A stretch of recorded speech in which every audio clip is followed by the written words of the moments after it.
இந்த தியானத்தையும் ஞானத்தையும் போதித்த பிதாமகா பத்ரிஜி அவர்களுக்கும் சொர்ணமாலா பத்ரிஜர்களுக்கும் மகாவதார் பாபாஜிகளுக்கும் சொர்ணாமதி யோகி அவர்களுக்கும் காசிரெட்டி நாயனாருக்கும் பிரபஞ்ச சக்தி விஸ்வசக்தி பஞ்சபூதங்களுக்கும் பூர்ணாத்மா சர்வாத்மா அம்சாத்மாக்களுக்கும் மற்றும் ஆஸ்ட்ரியன் மாஸ்டர் சிரியன் மாஸ்டர் சேத் மாஸ்டர்களுக்கும் என் வணக்கத்தையும் என் பெற்றோர்களுக்கும் வணக்கத்தையும் கூறிக்கொண்டு இன்று கொடுத்திருக்கும் தலைப்பு என்னவென்றால் மாயாஜாலம். மாயாஜாலம் என்றால் என்ன? பெரிய மந்திரமும் மந்திரத்துல மாங்காவெல்லாம் கிடையாதுயா. மாயாஜாலங்கிறது ஒரு அட்ராக்டிவ் பேரு. அதனுடைய இது என்ன பலன்கள் என்னன்னா நன்றி உணர்வுதல், அதாவது தேங்க்ஸ் கிவிங். அதாவது அபேண்டன்ஸ் சொல்லக்கூடியது. நம்ம எந்த அளவுக்கு நம்ம நன்றிய சொல்ல சொல்ல சொல்ல அது என்ன ஆகுதுன்னா நமக்கு நிறைய பெனிஃபிட்ஸ் கொடுத்துட்டு இருக்குன்னு சொல்றாங்க. இது இந்த மாயாஜாலத்தை பத்தி, தேங்க்ஸ் கிவிங் அதாவது அபேண்டன்ஸை பத்தி எழுதியவர் யாருன்னா ரோண்டா பைரன்ங்கிற வெளிநாட்டுக்காரர் தான். ஆனா இது அமேசான்ல இந்த புக்கு கிடைக்குது. நீங்க முடிஞ்சவங்க வாங்கி படிங்க, ரொம்ப நல்லா இருக்கும். இது என்ன சொல்றாருன்னா, மாயாஜாலங்கிறத ஒரு இதுன்னு வச்சுக்கோங்க, ஒரு கல்லுன்னு வச்சுக்கோங்க. அதை கையில வச்சுக்கிட்டு ஏதோ ஒரு சிறப்பான விஷயத்திற்காக தினசரி நம்ம நன்றி தெரிவித்து கொண்டே இருக்கணும் அப்படின்னு நினைச்சீங்கன்னா அந்த மாதிரி நன்றி சொல்லிக்கிட்டே இருக்கலாம். அந்த நன்றி சொல்ல சொல்ல என்னன்னா நம்மளோட ஆரோக்கியம் தான் மாபெரும் சொத்து இல்லைங்களா? ஆரோக்கியம் தான் நம்மிடம் இருக்கும் விலையுயர்ந்த பொக்கிஷம். நமக்கு ஹெல்த் இஸ் வெல்த் இல்லைங்களா? அதனால அது பொக்கிஷம். ஆனாலும் எல்லாற்றையும் விட நாம் புறக்கணிப்பது நம்ம ஆரோக்கியத்தை தான். பரவாயில்லப்பா, நம்ம குழந்தைங்க நல்லா இருக்கட்டும், நம்ம கணவர் நல்லா இருக்கட்டும், நம்ம மனைவி நல்லா இருக்கட்டும் அப்படின்னு நம்ம சொல்லி சொல்லி நம்ம ஆரோக்கியத்தை நம்ம புறக்கணிச்சிடும். ஃபார் அன் எக்ஸாம்பிள், வீட்டுல சமையல் செய்யறாங்கன்னு வச்சுக்கோங்களேன். அவங்க முதல்ல என்ன செய்வாங்க? குழந்தைங்களுக்கும் வயசானவங்களுக்கும் கொடுத்துட்டு, அதுக்கப்புறம் கணவர் அலுவலகத்துக்கு சென்றாலும் அவங்களுக்கும் கொடுத்துட்டு, அதுக்கப்புறம் டைம் இருந்தா சாப்பிடுவாங்க, இல்லைன்னா வேலை செஞ்சுட்டு கடைசியில சாப்பிடுவாங்க. அது மீதி இருந்தா சாப்பிடுவாங்க, இல்லைன்னா ஏதோ ஒரு காஃபி தண்ணியோ டீ தண்ணியோ குடிச்சிட்டு கம்முன்னு ஆயிடுவாங்க. அப்போ என்ன ஆகுதுன்னா வேலை செஞ்சதுக்கு உண்டான உணவு கிடைக்காம அவங்களுடைய ஆரோக்கியம் சீர்கெடுக்கிறது. அதனால நம்ம ஆரோக்கியத்தை நம்ம புறக்கணிக்க கூடாது. நம்ம ஆரோக்கியத்தை நம்ம சிறப்பாக பேணி காக்கணும். நம்ம பல பேர் அவர்களுடைய ஆரோக்கியத்தை இழக்கும் நேரத்துல மட்டுமே ஆரோக்கியத்தை பற்றி சிந்திப்பாங்க. சினிமாலெல்லாம் பார்க்காததா? எல்லாம் கூலி வேலை செஞ்சுட்டு வரும் அந்த அம்மா, பையனை படிக்க வைக்கும், கடைசியில ஒரு வாட்டி இரும்பும் போது அந்த ரத்தம் வரும்போது அம்மா என்னம்மா அப்படின்னு சொல்லும். ஆமாடா அப்படிதான்டா, என்ன செய்யறதெல்லாம் சரியா போடும், போடா நீ போய் படிடா அப்படின்னு சொல்லுவாங்க. அந்த மாதிரி ஒரு சந்தர்ப்பத்துல கூட நம்ம ஆரோக்கியத்தை நம்ம புறக்கணிச்சுட்டு மற்றவங்களை பத்தி சிந்திக்கிற இந்த கலாச்சாரம் தான் நம்மளுடைய கலாச்சாரம். அதனால அந்த இழக்கும் நேரத்துல மட்டுமே ஆரோக்கியத்தை பற்றி சிந்திப்போம். உடனே ஆஸ்பத்திரி கோடு மாந்திரிக பண்ணு இல்லையா, சாமி கோயிலுக்கு பூஜை இது எடு, நம்ம குலதெய்வத்துக்கு போனோமோ இல்லையா, மஞ்சள் துணியில முடி போட்டு வை அப்படின்னு எல்லாமே சொல்லுவோம். நமது ஆரோக்கியம் தான் முக்கியம்னு அப்போதான் உணரும் இல்லையா? அதுக்கு முன்னாலே சரியானபடி நம்ம வாக்கிங் போக மாட்டோம், சரியானபடி சாப்பிட மாட்டோம், சரியானபடி தூங்க மாட்டோம். எல்லாமே व्यसனம், ஸ்ட்ரெஸ் எல்லாம் அப்படிதான் இருக்கும். ஆகையால ஆனா எப்போ இதை பத்தி உணர்கணும் என்றால் அந்த ஆரோக்கிய நிலை சீர்கெடும் போது தான் உணர்கின்றோம். உண்மையாகவே நம்ம இந்த ஹெல்த் இஸ் வெல்த்ங்கிறத நம்ம உணர்றதே இல்லை. ஸோ எப்பொழுதும் நான் நன்றாக இருக்கும்போது நம்முடைய ஆரோக்கியத்தை பற்றி சிந்திப்பதே இல்லை. ஏன் நம்ம சிந்திக்கணும்? நம்ம நல்லா இருக்கோம், அதை பத்தியே நமக்கு கவலை. எது நல்லா இல்லையா அதை பத்தி கவலைப்படும் அப்படின்னுட்டு நம்ம கவலைப்படுறதே இல்லை. ஆனா எப்போது நமக்கு சளி காய்ச்சல் தொந்தரவு ஏற்படுகிறதோ அப்பொழுது நம்முடைய ஆரோக்கியம் எவ்வளவு முக்கியமானது என்று நம்ம தெரிஞ்சுக்கிறோம்.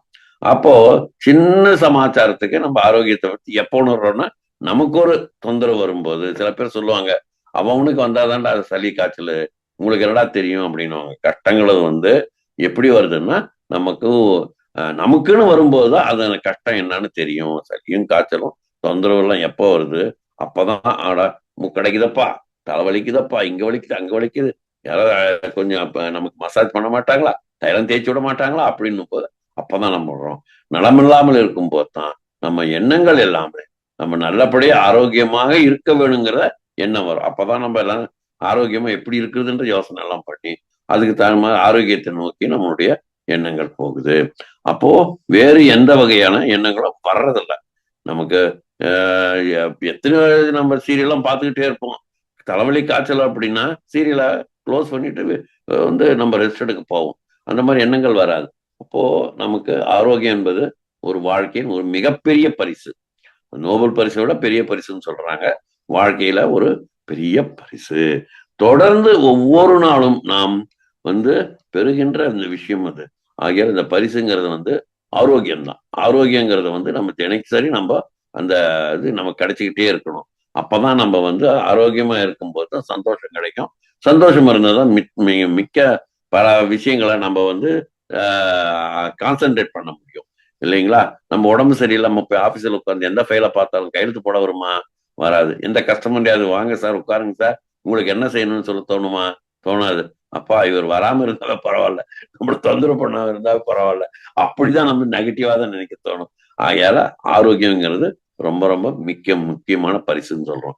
அப்போ நம்ம ஆரோக்கியம் பெறுவதை குறித்து நம்ம நன்றியுடையவர்களாக இருக்க வேணும்னா இதுல நம்ம நன்றி உணர்வு, அதாவது நம்மளுடைய ஒவ்வொரு பாகங்களுக்கும் நாம் நன்றி சொல்லணும். இப்போ என்ன செய்யறோம், நம்ம நல்லா இருக்கிறோம்னா உடனே உடம்புக்குள்ள இருக்கிற ஒவ்வொரு பாகத்தையும் நினைச்சு அந்த பாகத்துக்கு நன்றி சொல்றோம். இப்போ சுமார் ஆயிடுச்சு, தலைவலி சும்மா ஆயிடுச்சு, அப்பா நன்றி, என் மண்டவலி போச்சப்பா நன்றி நன்றி நன்றி. அதே மாதிரி நமக்கு மூக்கடைப்பு இருந்தது, அது சரியா போச்சு, மூக்கடைப்பு நன்றதுக்கு நன்றி நன்றி நன்றி. கண்ணு வலி இருந்தது, கண்ணு சரியா போச்சு, கண் வலிக்கு நன்றி நன்றி நன்றி. கண்ணு சுமாரானதுக்கு நன்றி நன்றி நன்றி. அதே மாதிரி ஒவ்வொரு பாகத்துக்கும் நம்ம நினைச்சு நன்றி சொல்ல சொல்ல அந்த ஆரோக்கியமான வாழ்க்கை முறையில நம்ம அடைய முடியுது அப்படின்னு சொல்றாங்க. அப்போ தங்களுடைய ஆரோக்கியத்தை இழந்தவர்கள் கூட இருக்கிறோம், அவங்க ஆரோக்கியத்தை இழந்தவர்கள் கூட இருப்பாங்க. ஆனா நீங்கள் பெற்றுக்கொண்ட அந்த ஆரோக்கியத்துக்கு நன்றி செலுத்துவது என்பது இன்றியமையாதது. உங்கள் ஆரோக்கியத்திற்காக நன்றி உணர்வுடன் பின்வரும் குறிப்புல இருந்து தெரிஞ்சுக்கலாம். அது என்ன, அதாவது உடலில் ஒவ்வொரு குறிப்பிட்ட பகுதியை ஒன்றையும் நீங்க படிச்சு முடிச்ச பிறகு உங்கள் கண்களை மூடிக்கொண்டு அந்த வரிகளை மனதிற்குள் மீண்டும் மீண்டும் கூறுங்கள் அப்படிங்கிறாங்க. அப்படின்னா கண்ணை மூடிக்கிட்டு நம்ம என்ன படிச்சோமோ அதை நினைச்சு நினைச்சு பார்த்து அதை சொல்லுங்க அப்படின்னு சொல்றாங்க. மனதிற்கு மீண்டும் மீண்டும் கூறும்போது உங்கள் உடலில் அந்த குறிப்பிட்ட பகுதியை குறித்து உங்களால் முடிந்த அளவிற்கு நன்றினை சொல்லலாம். இப்ப கண்ணை மூடிக்கிட்டு நீங்க என்ன செய்யணும், இந்த ஆரோக்கியமான சுவாச இதை நம்ம கண்ணு மூடிட்டு நன்றி நன்றி நன்றி அந்த சுவாசத்துக்கு உண்டான அந்த பகுதியெல்லாம் நம்ம நன்றி சொல்லலாம். அதே போல நம்ம தலை வலிச்சது, தலை வலி சுமார் ஆயிடுச்சுன்னா அப்போ மண்டை அதெல்லாம் பார்த்து நம்ம எல்லாத்துக்குமே நம்ம நன்றி சொல்லலாம். அந்த மாதிரி ஒவ்வொன்றுக்குமே நம்ம அந்த உறுப்பை நினைத்து நம்ம நன்றி சொல்லிக்கிட்டே இருக்கலாம் அப்படிங்கிறாங்க. அப்போ அதை பத்தி நீங்க சிந்திக்கும் போது தான் நீங்கள் இன்னும் அதிகமான ஆழமான நன்றியை உணர்வு நமக்கு கிடைச்சது மாதிரி அது உங்களுக்கு உதவும் அப்படின்னு சொல்றாரு. இப்போ நீங்க இந்த மாதிரி செய்யும் போது நமக்கு என்ன ஆகுதுன்னா நம்மளுடைய பார்ட்ஸ் ஆஃப் த பாடிலாம் இன்னும் அது அந்த நன்றி உணர்வோட இன்னும் நமக்கு நிறைய நன்மைகளை செய்யுது அப்படின்னு சொல்றாங்க. அப்போ உடல்ல ஒரு குறிப்பிட்ட பகுதியை நம்ம ஒன்றொன்றையும் நாங்க படிச்சு முடிச்ச பிறகு நம்மளால் முடிந்த அளவுக்கு அந்த பகுதிக்கு நம்ம நன்றியை சொல்லணும். அப்போ சொல்லும்போது அந்த பாகங்கள் எல்லாமே அதுக்கு நன்றினை வாங்கிக்கிட்டு துள்ளி குடிச்சு உடம்புல உள்ள ஒரு உணர்வுகளை நமக்கு எழுப்பிடும். அந்த அந்த இதுக்கு தான் அந்த ஹார்லிக்ஸ் பூஸ்டுக்கா காம்ப்ளான் சாப்பிட்ட ஒரு தெம்பு கிடைக்கும், சத்து மாவு சாப்பிட்ட தெம்பு கிடைக்கும். அப்போ அந்த நன்றி உணர்வோட அந்த நன்றிக்கு தான் நம்ம சொல்றோம் அப்படிங்கிறோம். அப்புறம் நம்மளுடைய வளமான இந்த இதயத்திற்கு ஆரோக்கியத்திற்கு நன்றி அப்போ அப்படின்னு சொல்லணும். நம்ம இந்த வளமான ஆரோக்கியமான இந்த இருதயமானது ஹார்ட் எனக்கு ரொம்ப நல்லா இது ஃபங்க்ஷன் ஆகுதுன்னு சொல்லி அந்த ஹார்ட்டுக்கு நம்ம நன்றி சொல்லணும். அப்ப நன்றின்னு சொல்லி மேலும் ஒரு பேப்பரிலோ அல்லது ஒரு அட்டையிலையோ ஒரு வாசகத்தை எழுதுங்க. என்ன எழுத சொல்றாரு, ஆரோக்கியம் என்னும் பரிசு என்னை ஜீவனோடு வைத்திருக்கிறது. பிகாஸ் ஆரோக்கியம் இல்லைன்னா என்னோட ஜீவன் இல்லை அப்படிங்கிறது மறைமுகமா சொல்றாரு. பாசிட்டிவா சொல்றதுனால என்ன இருக்குதுன்னா ஜீவனோடு வைத்திருக்கிறது ஆரோக்கியம் தான். ஆரோக்கியம் இல்லைன்னா நம்ம ஜீவன் இல்லை அப்படிங்கிற சொல்றாரு. ஆரோக்கியம் என்னும் பரிசு என்னை ஜீவனோடு வைத்திருக்கிறது அப்படின்னு சொல்றாரு. ஒரு அட்டையில எழுதி நம்ம கண் பார்வைகள் படும்படி வச்சுக்கிட்டு பார்க்கும்போது அது திரும்பும்போது மற்றவங்க பார்க்கறதுக்கு எல்லாத்துக்குமே இப்போ வந்தாங்கன்னா சில பேர் வீட்டை ஒரு வாட்டி ரவுண்ட் அடிச்சிருவாங்க.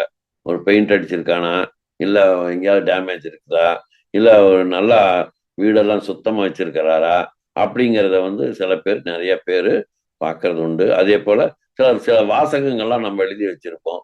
அந்த வாசகங்கள்லாம் படிச்சுட்டு, ஓ இவரு இந்த வகையை சேர்ந்தவரா, அப்படியானவரா இப்படியானவரா தெரிஞ்சுக்கிறதுக்கு அந்த வாசகங்கள்லாம் உதவும் போது நாம என்ன நினைக்கிறோம், இந்த மாதிரி அந்த போர்டுல நம்ம ஆரோக்கியம் வந்து ஜீவனோடு, அதாவது ஆரோக்கியம் என்னும் பரிசு என்னை ஜீவனோட வைத்திருக்குதுன்னா அப்போ சிறப்பு, அப்போ ஆரோக்கியத்தை அவர் பேணி காக்கிறாரு அப்படின்னு நமக்கே நம்ம அந்த இதை பார்க்கும்போதெல்லாம் நமக்கு நிறைய தோணுது இல்லையா. பார்வை அந்த பார்வையில நம்ம படும்படி வச்சுக்கணும் அப்படிங்கிறார். நமக்கு ஓகே, எனக்கு பார்க்கும்போது எல்லாமே வந்து ஓகே சொல்ல தோணும். எனக்கு அது ஆரோக்கியம் வந்து நான் நல்லா இருக்கிறத அதுக்கு நன்றி நன்றி நன்றி அப்போ அப்படின்னு நாம சொல்லணும். அது வந்து நம்ம ஞாபகத்தை ஞாபகப்படுத்தும். ஆகையால நம்மளால் எவ்வளவு முறை அந்த ஆரோக்கியத்திற்கு நன்றி சொன்னோமோ அந்த அளவுக்கு ஆரோக்கியங்கிறது நல்ல சீரோடு சிறப்போடு நல்ல ஆரோக்கியத்தோடு இருக்கும். அப்ப நாம நன்றி நன்றின்னு சொல்லும் போது எல்லாமே அது நமக்கு இன்னும் செய்யணும்னு சொல்லுமா, ஆரோக்கியத்தை கொடுக்குமா. ஆக மேலும் அதை நாம் தக்க வைத்துக் கொள்ளணும் இல்லையா. இருக்கிறதே தக்க வச்சுக்கணும். மேற்கொண்டு நமக்கு அந்த ஆரோக்கியம் வரணும். அப்போதுதான் நம்ம வந்து ஆரோக்கியம் சீர்படும். அப்போ உங்கள் ஆரோக்கியத்திற்காக பல வழிகளை உண்டாக்குவதை உணர்வீர்கள். ஆரோக்கியங்கிறது வந்து வெறும் நம்ம சும்மா வீட்டில் உட்கார்ந்துக்கிட்டு தூங்கி எந்திரிக்கிறது மட்டும் இல்லைன்னு பல வித இது வந்து நமக்கு காமிக்குமா. அப்போ பல வழிகள்லாம் அங்க இருக்கும். அப்போ அந்த அடையாளங்கள் எல்லாமே மாயாஜாலமாக மறைந்து போகும் அப்படின்னு சொல்றாங்க. சில சொல்லணும்னு சொன்னா அப்போ நம்ம உடம்புல என்ன ஆகுன்னா, இந்த நன்றி சொல்ல என்ன ஆகுன்னா, சிறு சிறு வலிகள், சிறு சிறு மச்சங்கள், அப்புறம் தழும்புகள், அப்புறம் வந்து சில அடையாளங்கள் எல்லாமே அது வந்து மறைஞ்சிடும், மாயாஜாலமா மறைஞ்சிடும் அப்படின்னு சொல்றேன். நீங்கள் நன்றி சொல்ல அது வந்து நம்ம உடல்ல இருக்கும் கிருமிகளை அழிக்க கிருமி நாசினியா செயல்படுது. இது ஒரு ஆன்டி ஆக்சிடென்ட் சொல்றாங்க. இது ஒரு கிருமி நாசினி, நோய் தடுக்கும் மருந்து ஆகுது. நன்றிங்கிறது வேற எதுவுமே மருந்து இல்லையே. மருந்தை விட சிறந்தது. மருந்தை விட சிறந்தது என்னன்னா நன்றி சொல்றது. அதே போல நச்சு பொருட்களை எல்லாம் அழிக்கக்கூடிய ஒரு கிருமி நாசினியா இருக்கும். உங்களுடைய ஆரோக்கியத்தை எந்த அளவிற்கு கொண்டு போக நீங்க நினைக்கிறீர்களோ அந்த அளவிற்கு இத வந்து நம்ம நன்றின்ற சொல்லக்கூடிய அந்த மாயாஜாலம் மந்திர சொல்ல நீங்க அடிக்கடி பயன்படுத்துங்க அப்படின்னு சொல்றாங்க. ஆகையால இந்த துல்லிய நம்ம உடம்புலாம் நல்லா சௌரியமா இருக்கணும்னா இந்த மாயாஜாலமான நன்றியை நம்ம சொல்லிக்கிட்டே இருக்கணும். அதே போல பல நோய் தடுக்கும் மருந்தாகவும் வந்து செயல்படுது. நம்ம நோய்களுக்கெல்லாம் காரணம் என்னன்னா அழுத்தமும் இறுக்கமும் தான். ஆகையால நம்ம தியானம் செய்யணும். அந்த தியானம் செய்ய நமக்கு என்ன ஆகுன்னா அழுத்தமும் நம்ம இறுக்கமும் போயிடும். அப்படி தியானம்னா என்ன அர்த்தம்? தியானம் அப்படின்னா நம்ம பல விஷயத்துல நம்ம வந்து நம்ம கேட்டிருப்போம், பல சொல்லியும் கேட்டிருப்போம். தியானங்கிறத வந்து பத்ரிஜி வந்து பலவித சமாச்சாரமா நமக்கு சொல்லி நமக்கு எல்லாத்துக்குமே நம்ம தியானத்தை ஈடுபடுத்தியிருக்கிறாரு. தியானம் என்பது என்னன்னா இறைவனிடம் சேர்த்துக் கொள்வதற்காக, அதாவது அடைவதற்காக 4 வழி இருக்கு. அது வந்து ஒண்ணு பூஜை, இன்னொன்னு ஸ்தோத்திரம், இன்னொன்னு ஜபம், இன்னொன்னு தியானம். இந்த 4ஐயும் கடந்தால்தான் சித்திப்பது லயம்னு சொல்றாங்க. கோடி பூஜா சமம் ஒரு ஸ்தோத்திரம், கோடி ஸ்தோத்திரம் சமம் ஒரு ஜபம், கோடி ஜபம் சமம் ஒரு தியானம், ஒரு கோடி தியானம் செய்தால் ஒரு லயம் அப்படின்னு சொல்றாங்க. இந்த தானே ஸ்தோத்திரம்னா பாராயணம் பண்றது, ஜபம்னா ஒரு மந்திரத்தை சொல்லிக்கிட்டே திருப்பி வர்றது, தியானம்னா நம்ம கண்ணை மூடி மனசால நம்ம நினைக்கிறது. அதே போல இது எல்லாமே வந்து லயம்னா அது வந்து க்ஷணம் அப்படின்னு சொல்றாங்க. அதாவது லயஸ்திதி என்றால் என்னன்னா அகம் பிரம்மாஸ்மி அப்படின்னு சொல்றோம். அகம் பிரம்மாஸ்மி என்றால் என்ன? ஜீவாத்மா பரமாத்மாவை அனுசந்தானம் செய்வது தான். ஜீவாத்மா வந்து பரமாத்மாவோட இணைவது தான் நம்ம சொல்றது அகம் பிரம்மாஸ்மி. மேலும் மேற்கொண்ட 4 வழிகளை மிகவும் எளிதாக இருப்ப ஜீவன் அடைவது, அதாவது என்ன என்றால் அகம் பிரம்மாஸ்மி என்று சொல்வதற்குரிய லயஸ்திதி அடைவது தான். என்ன வழி என்றால் அதுக்கு ஒரு தியானம் தான். இந்த தியானத்தை நம்ம செயல்படுத்த நமக்கு என்னன்னா, நம்ம வந்து ஸ்ட்ரெஸ்ல இருந்தோ அதே மாதிரி இறுக்கத்திலிருந்தோ வெளியே வரும். அப்போ தியானங்கிறது வந்து நம்ம ஆரோக்கியத்துக்கும் மிக மிக முக்கியமாகிறது. ஆக நம்ம வந்து பிரம்மஸ்தானத்தில் இருந்து ஏதாவது பாவம் செய்தால் அது விஷ்ணு ஸ்தானத்துல கொண்டு போய் போக்கிக் கொள்ளலாம். விஷ்ணு ஸ்தானத்துல வந்து ஏதாவது பாவங்கள் செய்தால் அதை வந்து சிவஸ்தானத்துல போய் பண்ணலாம். சிவஸ்தானத்தில் ஏதாவது பாவங்கள் செய்தால் அந்த பாவங்களை எல்லாம் குருஸ்தானத்தில் போக்கிக் கொள்ளலாம். அந்த அளவுக்கு நம்ம குரு வந்து பவர்ஃபுல் ஆளுங்க. குருஸ்தானத்துல கூட பாவங்களை செய்தால் கூட அதை முதலில் வந்து தேவி ஸ்தானத்தில் போய்க்கு கொள்ளலாம் அப்படின்னு கூட சொல்றாங்க. ஆக தேவிக்கு சமமாக இருப்பவர் தான் குரு.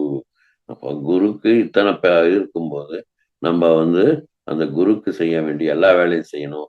ஆகையால் மகாவதார் பாபாஜியோட பிறந்த நாளுக்கு நீங்க எல்லாருமே அங்க சென்று அவரை வந்து சித்திப்பதால நமக்கு இருக்க பாவங்களை எல்லாம் போக்கிடுவாரு. பாவங்களை போக்கி நம்ம ஜன்மாக்களை கம்மி பண்ணுவாரு. இன்னும் பிறப்பு வேண்டாம். அதாவது நம்ம பாவம் செஞ்சாலும் பிறப்பு இருக்குது, புண்ணியம் செஞ்சாலும் பிறப்பு இருக்குது. அப்போ நம்ம என்னதான் செய்யறது அப்படின்னா, பிறப்பில்லாத ஒரு இது வேணும் அப்படின்னு நம்ம கேட்கணும் அப்படின்னா நம்ம என்ன செய்யணும்? புண்ணியம் பாவங்களை செய்யாம இருக்கலாம். புண்ணியம் செய்யும் போது இது நாம எனக்காக நான் செய்யறேன்னு நினைக்காம அந்த புண்ணியத்துக்காக செய்யறோம்னு சொல்லி நம்ம செஞ்சோம்னா அந்த திருப்பி நமக்கு பிறப்பு இருக்கான்னு சொல்லி பெரியவங்க மாஸ்டர்ஸ் எல்லாம் சொல்லுவாங்க. ஆக இத்தனை பேர் அமைதியாக வந்து தியானம் செஞ்சா அதற்கு காரணம் யாருன்னா நம்ம பத்ரிஜி தான். அப்போ இந்த அதிர்ஷ்டம் அவர் எடுத்துக்கொண்டது எல்லாமே மகாவதார் பாபாஜி, அதே போல அவரு குருஜி, அதே காசி ரெட்டி நாயனா, அது போல பல அருமையான சீனியர் மாஸ்டர்ஸ் சித்த புருஷர்கள் எல்லாமே அவர் வந்து அவருக்கு தன்னுடைய குருவாக ஏற்றுக்கிட்டதுனாலதான் நமக்கு இந்த அருமையான குரு பத்ரிஜி. எல்லாமே ஐக்கியமான ஒரு யார் நம்ம பத்ரிஜி தான். எல்லா குருகளும் கலந்து அவர் ஒரு சொல்லப்போனா ஒரு பெரிய இதா இருக்கிறார். ஆகையால நம்ம குருஜியோட இதுல வரும்போது நமக்கு என்னன்னா நம்ம தியானம் செய்யறது மிக மிக முக்கியம். பிரமிட்ஸ் செய்வது, பிரமிடு ஒரு கட்டுவது மிக மிக முக்கியம். அதே போல நம்ம வந்து சாட்சாத்காரம், அதாவது நான் வெஜிடேரியனா வந்து செய்யக்கூடாத சமாச்சாரம் செஞ்சு பாவத்தை சேர்த்திக்காதீங்க. அந்த மிருகங்களும் புண்ணியமா இருக்கணும், நல்லா இருக்கணும், உங்களை வாழ்த்தணும்னா நீங்க வந்து சைவ சாப்பாடை சாப்பிடுங்க அப்படின்றாங்க. ஈவன் பூவை கூட அது வந்து வாழணும்னு தான் நினைக்குது. தானா உதிர்ந்த பூவைத்தான் நம்ம பூஜை பண்ணணும். அதுதான் வந்து பெரியாழ்வார் சொல்லுவாரு, எங்கெங்க பார்த்தாலும் கண்ணா நீ தான் தெரியற, நான் எப்படி உன்னை பூவை பறிக்கிறதுன்னு சொல்லி அங்கேயே உட்கார்ந்து இருப்பாராம் அவரு. இந்த நந்தவனத்துல போய் பூ பறிக்கலாம்னா போக அவருக்கு மனசு வராதான், பூவை பறிக்கிறதுக்கு மனசு வராதான். அவர் பார்க்குற இடம் எல்லாமே கண்ணன் இருக்கும். அது மாதிரி இறைவன் வந்து எல்லா இடத்துலையும் இருக்கிறதுனாலையும் அந்த பூக்கள் கூட இன்னும் 4 நாட்கள் வாழணுங்கிறதுனாலையும் அது வந்து தானா உதிர்ந்த பூவைத்தான் நம்ம எடுத்து பூஜைக்கு பண்ணணுமே தவிர பூவை பறிக்காதீங்கன்னு தான் சொல்லுவாங்க. ஆகிய பல குருமார்கள் வந்து நமக்கு பலவித ஞானத்தை நம்ம கொடுத்துக்கிட்டே இருக்கிறாங்க. அப்போ அந்த சம்பிரதாயங்கள் வெவ்வேறு வகை இருந்தாலும் கூட நாம வந்து செய்ய சொல்ல அது போய் சேரக்கூடிய கடல் வந்து என்னன்னா நம்ம இறைவன் அடித்தான். ஆகையால பல குருமார்கள் தங்களுடைய பரம சிஷியர்களுக்கும் எல்லா மந்திரங்களையும் கற்றுக் கொடுக்கறது இல்லை. அவங்க ஒரு சூட்சமும் ஒண்ணு வச்சுக்கிட்டு தான் இருப்பாங்க. அவங்களை சொல்லி கொடுக்காமல் இருந்தால்தான் நம்ம மதிப்பார்கள். ஆனா அந்த மந்திரங்களை தங்களுக்கு ஒளிய வச்சுக்கிறாங்க. ஆனா நம்ம பத்ரிஜி எல்லாம் அப்படி கூட கிடையாது. எனக்கு தெரிஞ்சுடா, இவ்வளவுதான்டா, நீ கத்துக்கோ, நீ கத்துக்கிட்டு மற்றவங்களுக்கு சொல்லிக் கொடுன்னு ஓப்பனாவே சொல்லிடுவார். அதனால தனக்கு தெரிஞ்சது எல்லாமே மற்றவர்களுக்கு எல்லாமே பிறர்களுக்கும்னு சொல்லி கொடுத்து அவருடைய பிறப்பை வந்து சிறப்பா பண்ணிட்டார். ஆகையால இந்த சிறந்த சிற்பிக்கு அற்புதமான நம்ம பத்ரிஜியை பத்தி நம்ம இன்னும் சொல்லிக்கிட்டே போலாம். ஆக எனக்கு கொடுத்த நேரம் சிறப்பாக இந்த நேரத்துல நான் பயன்படுத்தி உங்களுக்கு நான் கத்துக்கிட்டது உங்களுக்கு நானும் கத்துக்கிட்டேன். அதே போல நானும் உங்களுக்கு கத்துக் கொடுக்கணும்னு நான் நினைக்கல. தகவல் தெரிவிக்கிறேன். தகவல் தெரிவிச்சு நீங்க அனுபவிக்கணும்னு சொல்லிட்டு எனக்கு வாய்ப்பு கொடுத்த மகாவதார் ஃபவுண்டேஷன் அவர்களுக்கும் பழனியப்பன் ஐயா அவர்களுக்கும் மற்றும் ஒரு நன்றி கூறிக்கொண்டு அமைதி காத்து இந்த பொறுமையா இந்த காலை நேரத்தை நல்ல வேல்யூபிள் டைமாக மாற்றினதுக்கும் உங்களுக்கும் என் நன்றியை கூறிக்கொண்டு கரம் கூப்பி சிரம் தாழ்த்தி வணக்கத்தை தெரிவித்துக் கொள்கின்றேன். நன்றி நன்றி நன்றி. வணக்கம்.